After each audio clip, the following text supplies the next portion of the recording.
Manchester United is facing a financial storm of their own making. With over 300 million in losses over the past 3 years, the club now finds itself dangerously close to breaching profit and sustainability rules or PSR. Fans are pretty much being asked to foot the bill. The club's foundation funding has been hit, and loyal fans are pretty much being asked to pay more. Mid season, United introduced a flat £66 ticket price for members with no prior consultation.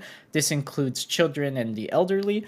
The door is open for even more hikes next season. In a letter to fan groups, United management admitted we are facing significant losses and need to ensure compliance with PSR regulations. To many, this feels like a tax on loyalty. Ticket prices are just the tip of the iceberg. Matchday income already accounts for £137 million of last season's revenue, yet management wants more. Fans argue this isn't necessary, pointing to wasteful spending on failed transfers and managerial sackings. After all, why should supporters bear the brunt of a financial mess that was created by the boardroom? Over £200 million was spent last summer on signings that just didn't pan out. Eric Ten Hag was backed heavily in the transfer market, but was then paid off with a staggering £20 million just months later after his sacking. United also burned millions in hiring and firing a director of football that only lasted 2 months. Reckless decisions like these have just added to the financial strain. Now there's rumors swirling that academy stars like Garnacho and Kobe Manu could be put on the transfer list because they are pure profit under PSR.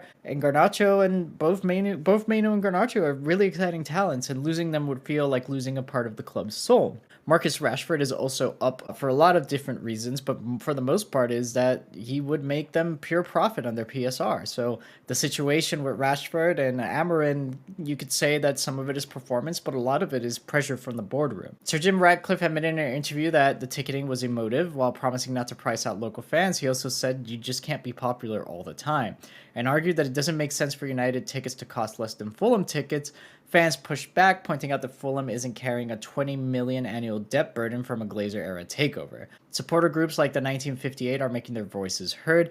They argue that raising ticket prices is a choice, not a necessity. They're calling for reductions in season ticket cost and meaningful engagement with the club. United's response so far, well, a promise to consult the fans, but there's no guarantees. Even club legends are immune to cuts. Brian Robson, Andy Cole, and Dennis Irwin are seeing their ambassador salaries significantly reduced. These are the latest reminders of how deeply this financial crisis cuts into Manchester United's history.